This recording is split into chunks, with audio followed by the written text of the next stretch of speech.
Hello, my name is Connor. And I'm Jason. And you are listening to the Amazed and Perplexed podcast.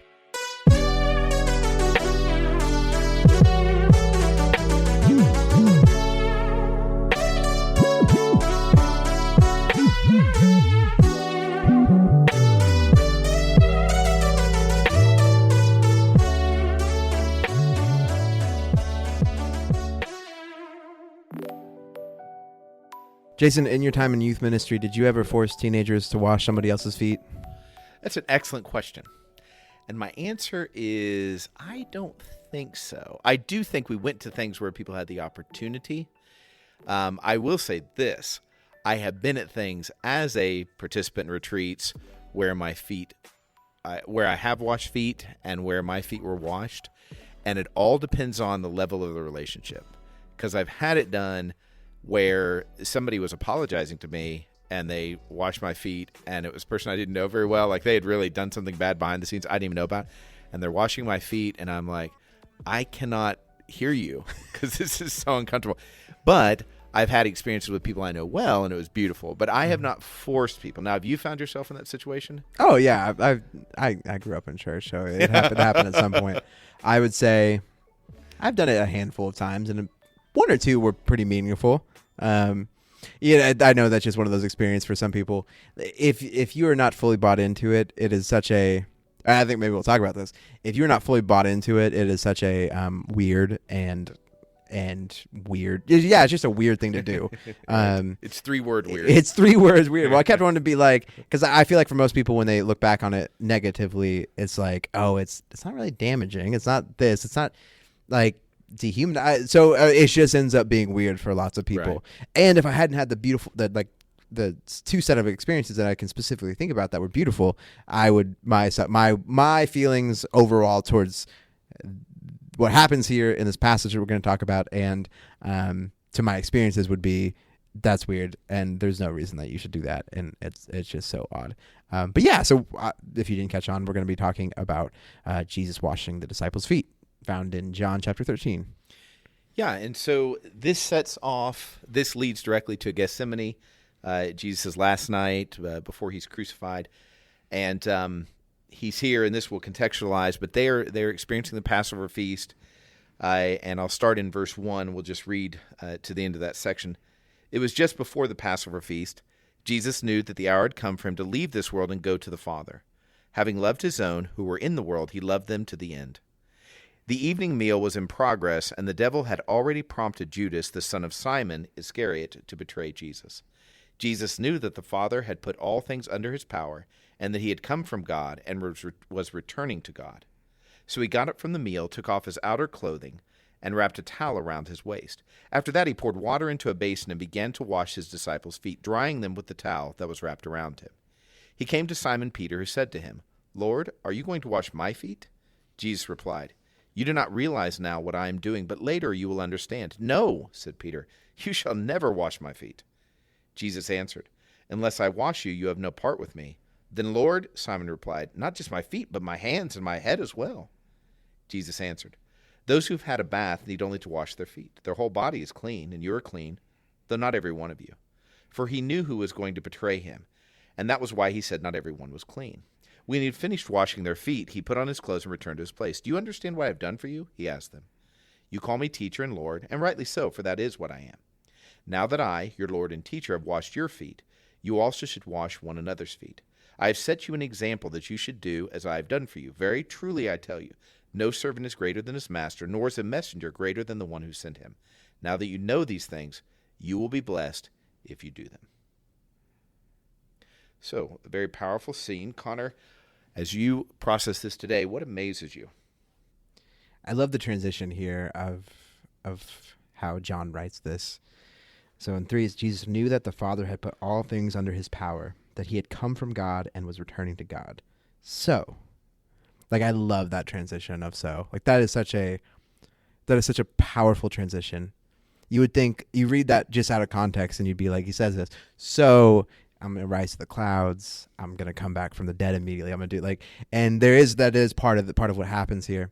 But the immediate impact of the truth of these, not the realization, but the acknowledgement of these truths, is that Jesus goes and washes, not just saved people's feet, but anybody who would allow him to wash his feet. And that is just incredibly beautiful to me. There's so many things that are amazing about this. The fact that is the first thing, that's the first after that reality being acknowledged, at least by the writer in this context. The fact that Judas's feet is washed, I think it's one of those things as a church we need to be reminding ourselves constantly, that Jesus will wash the feet of anybody who will let him. And that is just one of those things. We put up so many guardrails, and we put up so many walls between who is, like, how we serve people, who gets to be served, and what capacity they get to be served. And I think the capacity for Jesus is always like, are they willing to be? Are they willing to allow me to be with them in this way? Like, that is it is so opposite of how we view things. Yeah, everything that Jesus does here goes so against how I live my life, how I view people, how I'm supposed to love people as Jesus does. It's so incredible, and I'll be done here in a second. What's so incredible to me about this passage is it doesn't back off from the fact that Judas is about to do what he does. It is so intentional to be like, no, Jesus, this is not accidental by Jesus. It's not accidental that he washes the feet of Judas. Jesus knows what's happening. The devil is at work, and yet none of that stops Jesus. None of that stops Jesus from washing the feet of Judas. And that, it's so incredible, because it'd be so easy to be like, if there wasn't this reinforced, like, if it wasn't so blatant, if it wasn't so obvious, like if John didn't make it so obvious that Jesus knew that this was the context, then it would be so easy for us to explain away. But there's no loopholes here. Like, when we read it, there's nothing like, we can try to find a way, but like, I can't imagine trying to, like, reading this and then trying to, Bible, jujitsu my way out of the realities of what Jesus is displaying here. So a lot of word vomit there. No, that's fabulous. It really. So I'm just going to jump into what amazed me, because it's so right there. Is I could be free. This, especially where it gets down to, very truly, I tell you, no servant is greater than his master. You'll be blessed when you do them. Do them what? Recognize that when you have power, you don't have to control things. See, here's how it works. Right, you get a job somewhere, you work there long enough, you gain more and more power, and now you have this deep responsibility. Well, now it just gets heavier and heavier, and especially when that might be okay if you own your own business or something like that, but when you're dealing with supernatural things that you can't control, and then you feel responsible for them, if you're a servant of God, you're dealing with supernatural, and you're dependent on supernatural. And for us to say, okay, I'm leading a church, or I'm, discipling with someone or something like this, and then attach control to that is the opposite of what Jesus does. And you said it's funny, I hadn't thought about this way, but he says this same thing at the start of the Great Commission: all authority in heaven and earth has been given to me. He says, I know everything. He already had it. And that's interesting, and that's something else we could unpack. But this idea of, when did he get all this authority? Because he's clear right now. He's got all this authority. And the way you set that up is exactly right. It's, you would not anticipate this action. And I don't know that we need to say this out loud, but washing feet was not ritual like we experienced, per your earlier question. Washing feet was a necessity because their feet were constantly dirty. There is a homeless ministry here in Tulsa that's this beautiful dynamic, but one of the things they offer is they wash feet there, but not as a spiritual ritual. They offer it because people don't shower much, and their feet health, the health of their feet, is a big deal. And at first it feels like, oh, that'd be gross or something, but it's really this beautiful experience, because you have different conversations when you have somebody with the true need. That's why sometimes the ritual feels dumb or weird. Yeah, like it feels it feels superficial. Like, we're trying to shoehorn this in. Jesus was not introducing spiritual ritual here. He was saying, this is a need.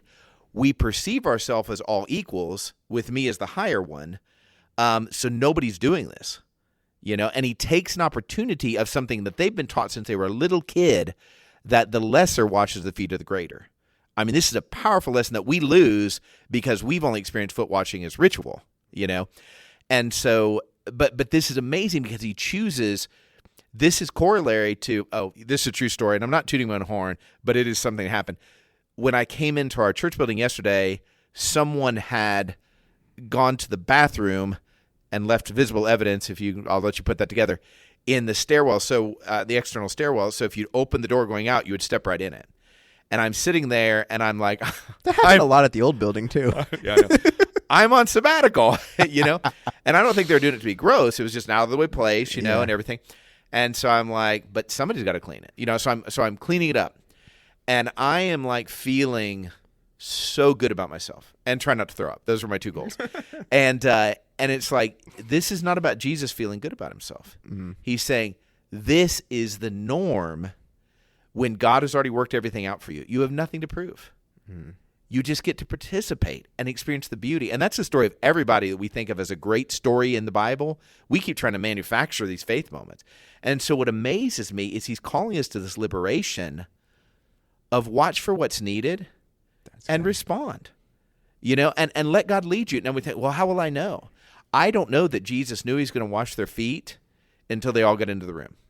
Because it doesn't say he knew it beforehand. It said at that time, basically, he knew these things. Now he might have planned it for years, but he didn't know for sure that they were going to show up. And I don't think there's a prophecy about washing feet.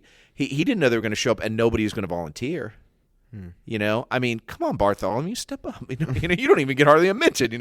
Aren't you the lower one here, or the other Simon, or whoever? And it's like, I think he looked around, and it could have been something else. Hey, somebody did wash feet, and he's commending that, but then he uses something else to make the example. Like we honor the washing feet, like that's a ritual we should participate in. This was just a functional opportunity for him to show this is what it looks like when you have all the authority in the world. You can relax and just serve.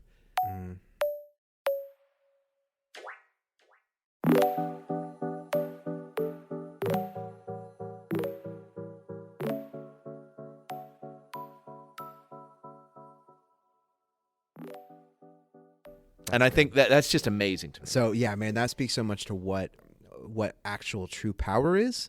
There's this sense, I feel like, for a lot of people, the more the farther along they get in life, so the higher they climb the corporate ladder, or the bigger they grow their church, or the older, more mature they get, and the more responsibilities they have, they feel as if they have this power, but yet they feel confined. They feel this outrageous pressure because they have to figure it out. They have to be the ones to solve, and they have to be the ones to provide or direct, and all these different things.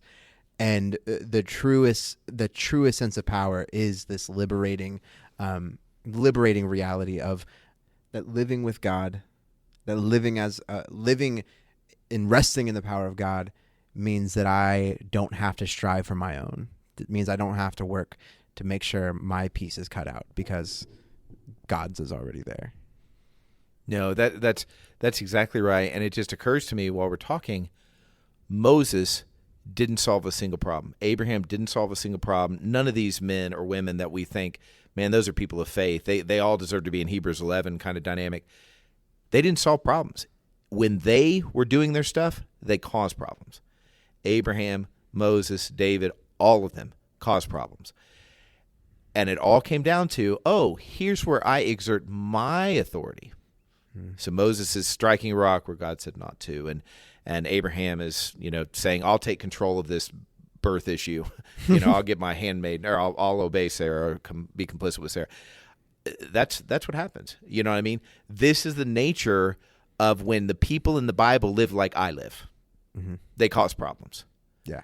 And the secret of their success is the opposite of we think the secret of our success. We think if I can just figure it out, if I can just be mature enough, if I can just have these answers, then it will run smooth. And then we look to whoever we think is doing that, and either they're kind of faking it or they're doing what the people in the Bible did and releasing. Yeah. And that's just the opposite of conventional wisdom, church practice. spiritual living in many cases. Sure, and we'll look at it because we've read the story 1,000 times and we've participated in the youth group retreat, experience. That like we look at Peter and we go, "Oh, Peter, you silly doofus! Like, how you not getting this?" Like, but I mean, if we're placed in that situation, we're placed in the position where the ultimate power, the ultimate authority is trying to lower themselves and what we would see as debase themselves. We would have the same reaction as Peter, and we live and we try to make it so that if we find ourselves in the position of Jesus, we find ourselves in the position of power over people, we try to make sure we are never even accidentally in the place where we would be seen as debasing ourselves or be seen as lowering ourselves. Even when we're trying to give and serve, so often it comes so often. I mean, and again, myself, this is me. Sometimes, man, when I'm living in the power of God, when I serve people and I love people, it is totally for Him and for Him. But so often, I even still, when I'm trying to serve, am outwardly looking towards like, hey, how does this help me? How does this benefit me? Or what is this? How does this look to other people? And so I think it's one of those things where I need to be really fair to Peter, because Peter is trying to set up the situation exactly how we set up our lives. That's exactly right. And that idea that really cuts me a bit. That idea of we don't want to debase ourselves. I never use that word, but I don't want to. That's just unspiritual. That's inappropriate. And the irony is, I sit in the seat of the Pharisees. If the Pharisees would have been here, they would have been right in saying Jesus clearly does not understand the meaning of what's happening. Just like they did when he allows this woman who had a history of prostitution to be kissing his feet and, cleaning with her hair and tears and all this, or with the perfume. The disdain that Jesus received in that situation is the same disdain that I put on to people when I am not open to, hey, maybe this is of God.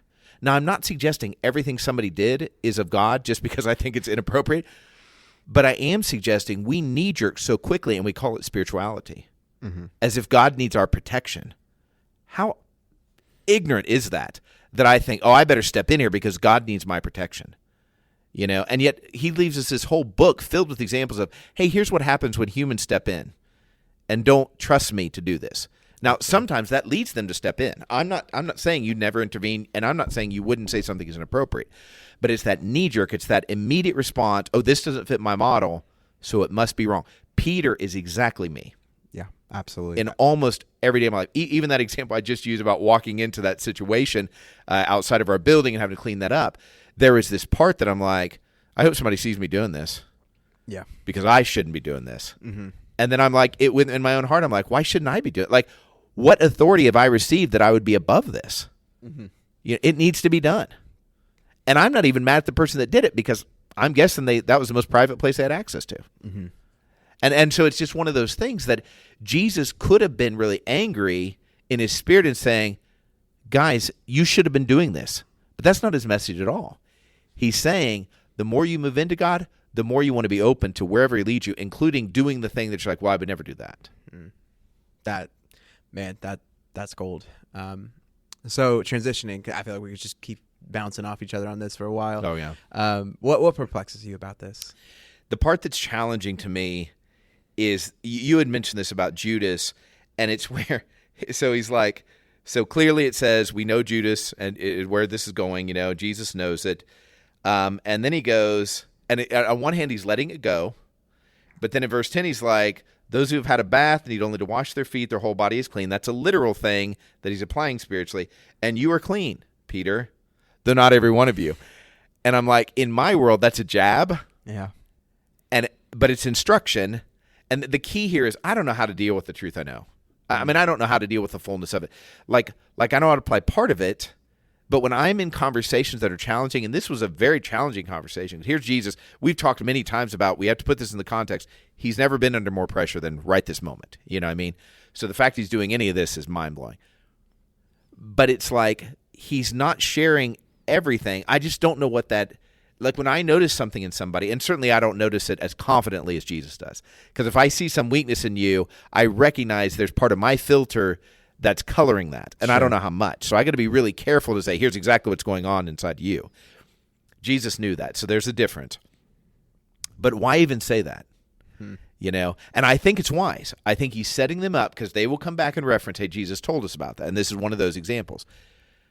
But I don't know how to do that. I don't know how to either I'm the servant here, I don't have any authority, or I'm in charge here and I'm the sage and I have all the advice here. And it's just challenging. Yeah, no, man, there's so much there. And this might be a question that 1,000 people have asked each other. It is so fascinating to me. I never thought about this. This doesn't directly apply to you. So Judas betrays Jesus in a pretty bad way. But at the point where Judas kills himself, every single disciple is also in a state of betrayal to Jesus. Right. And so there's just so much interesting weirdness there that I have I don't know how to handle. I don't know how to deal with it. And so like there is, like you said, there is helpfulness there for the disciples later on when they're reflecting. Is it a message to Judas to, like, you know, because Judas feels like he has the power. I don't know exactly what's happening here, but yeah, one of those things that I just have to sit and be like, I don't know, and I'm uncomfortable because it raises a lot of questions that I have zero answers for. Yeah, and I think a lot of times I'm like, Jesus really is restraining himself, and then sometimes he'll say stuff I'm like, that'd be something I'd restrain. You know, and that's the challenge is I can apply a part of this, at least conceptually. I'm not saying I'm good at it, of, man, just be at peace, go into the situation and let God lead you. But this part of then knowing in the middle of that, it's one thing for me to decide generically God will lead me. It's another thing in the middle of our conversation to say, what is most needed here? And it comes back to the same answer of resting in him, but it feels like it's going too fast. Like I need an answer right now because we're in a conversation, and I feel like to really let God work, I'm going to have to, I don't know, wait, not talk, whatever. So what perplexes you? Yeah, so I mean, really, started in verse 16. Very true, I tell you, no servant is greater than his master, nor is a messenger greater than the one who sent him. Now that you know these things, you'll be blessed if you do them. Jesus, during the Last Supper, the night of the Last Supper, he is just constantly doing these things to elevate, to bless his disciples, and it is just so perplexing to me. Just the mind bending. I mean, I guess faith that Jesus has here to know what's happening, to know what's about to happen, to know how his disciples are going to react, and yet to be like, I'm setting an example for you. And just so you know, like, and part of this whole process is like, I'm going to, like, the whole, like, there's just so much here where I go, where Jesus is so able to live in the moment. He's so able to honor where they're at and yet have such a ability to know them well enough to know what the future is. And there's just so much here where I go, how, one, with all that's about to happen with Jesus, how is he staying present? How can you, and maybe that's the answer of, like, part of one of the reasons why he washes feet is because you can't wash somebody's feet necessarily and be, you know, not present in that moment to one degree or the other if you're feeling the grime of their feet. And maybe they have slimy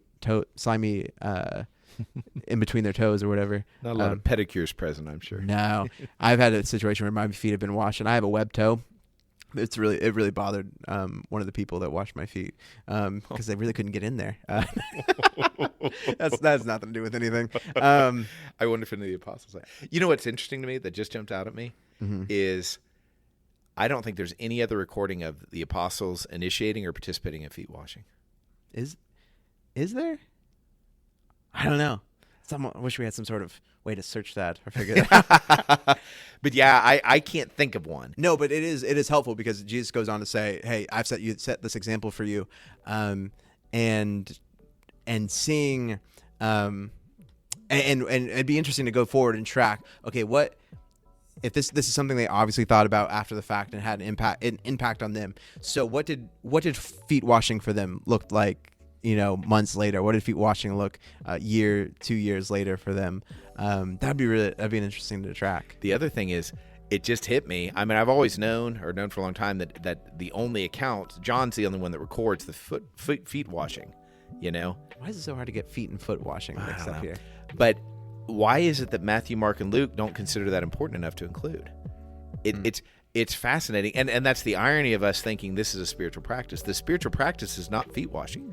The spiritual practice is doing the thing that you'd be like, I would never do that. Yeah. But for Christ, I will. And I'll feel great about it. That's good.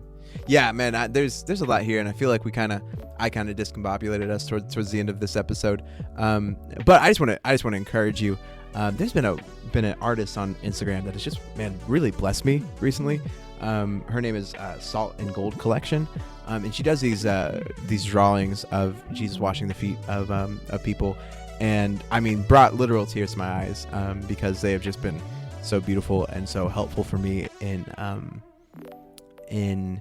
recognizing that idea of, man, if you're gonna allow Jesus to wash your feet, if you're gonna allow the King of the universe to wash your feet, there's not any sort of preconceived box you need to tick for God to wash your feet. And that is such a, it's a convicting message, because most of the time there are boxes that I need somebody to tick before I serve them. And it's also just an incredibly hopeful thing. Yes, I got really sudden there for a second. It's also an incredibly hopeful thing to remind myself that when I'm down on myself, that I haven't checked the boxes, or I'm judging because someone else hasn't checked the boxes. Maybe those boxes are really important when you get down the road. But when it comes to first things first, God is not, the God of the universe is not going to have you check a box. The only box you have to check is that you're willing to let him do it. And that is a truth that I need to rest in for a little bit. Thank you for listening. Grace, peace, and love.